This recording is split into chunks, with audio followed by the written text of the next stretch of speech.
Hello guys, today we'll be doing summary of the book The Psychology of Money by Morgan Housel. So with no further delay, we are I'm going to start the video. So Morgan Housel's The Psychology of Money forces you to take another look at your personal finance, investing and business success through the lens of psychology and behavior of people. Generally, all these fields of study have their roots in math, data and calculation.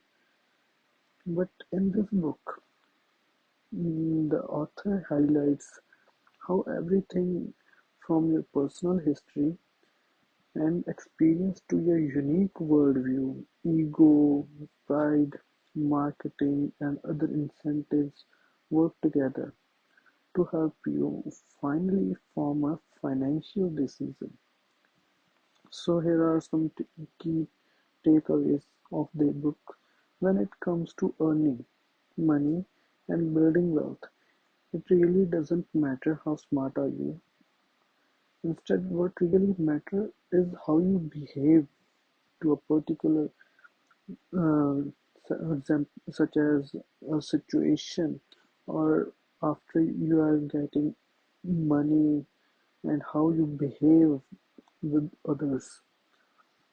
And the second one is even the smartest people can lose control of their emotions and plunge into financial disasters, while ordinary people with no financial education but robust behavioral skills can become wealthy.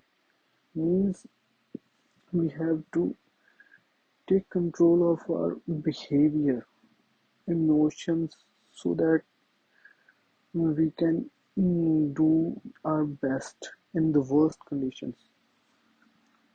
And the next is it is not enough just to know how to do something. You must be able to fight with internal emotional and mental turmoil in order to make the best financial decision.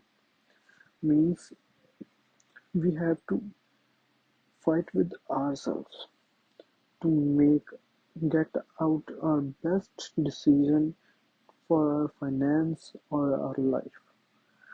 Then it's the considering the lack of accumulated wisdom in terms of modern finance.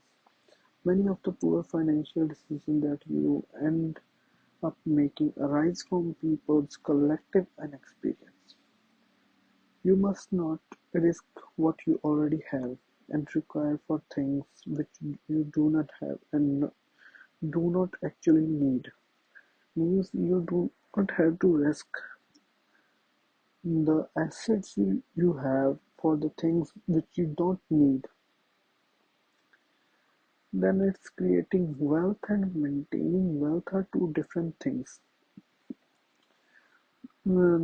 This line says that making money is easy, but keeping it is very difficult, which is 100% true, as most of the people find this very difficult to keep the money with them. And then there are many ways to accumulate wealth. There is only one way to maintain it, and that involves being frugal and paranoid of potential losses. Means we have to set some rules for ourselves to keep or save our money with ourselves and not losing it for some losses. Then there is experience can be a boon or a bane. Your relationship with money is influenced by all your past experiences and the insights that you have gathered over the years. Just like every other person, you too will have a unique idea of how the world works. So we have to find the idea first, and then we have to take action. The way you see the world and react to different situations is influenced by your own unique set of circumstances, values, and experiences. Means your personal experiences with money make up maybe 0.000 something 1% of what's happened in the world, but maybe 80% of how you think the world works. Means the game is very different from our thinking. Take the example of two individuals, one born in America in 1950s and the other born in 1970s. Now the individual who was born in 1950s would have experienced a flat stock market during his teens and 20s. On the other hand, the one born in 1970s would have witnessed an upward moving stock market that generated stupendous returns during his teens and 20s.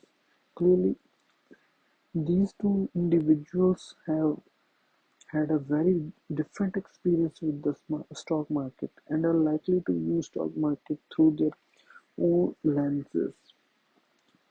But the one born in 1950s would be very cautious of the stock market and would not have much faith in its ability to generate wealth. On the other hand, if we see the other person, he would have a highly bullish view on the stock market and would be more inclined to invest in equities for each individual.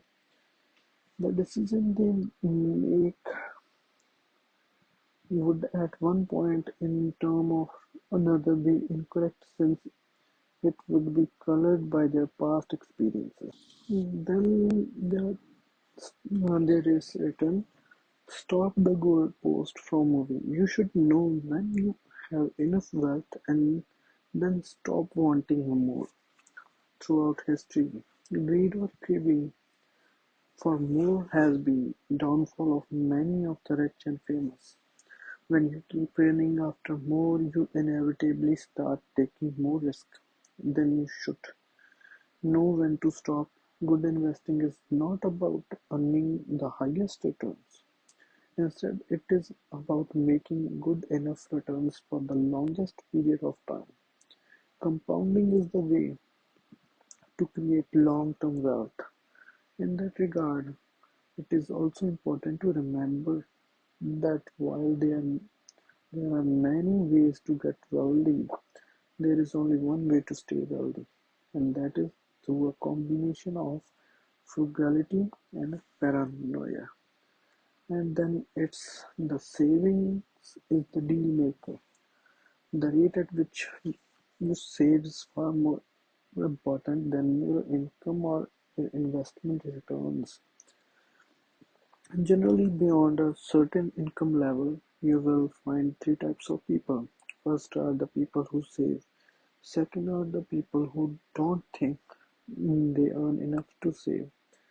And the third are the people who think that they don't need to save. However, over a longer period of time, it will be the people belonging to first category who will end up successfully creating and maintaining their wealth. It is important to remember that while you can build wealth without a high income, there is no way that you can create and maintain wealth without a high saving rate. So if you are really serious about wealth creation, then avoid spending on unnecessary and lavish items. And the last lesson in this book is leave a room for error. When you are investing, always remember that you are dealing with probabilities and not certainties. Thus, you should always leave a room for error. That is, always ensure that your investments have an adequate margin of safety. It is often said that this is the only effective way to safely navigate a world of uncertainties. While it is impossible to overcome all uncertainties, it is possible to prepare for them. The best way of doing this is by avoiding single point of failure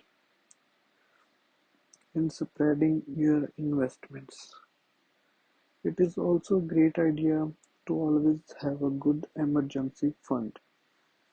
So, here are some lessons and a summary of the Psychology of Money book.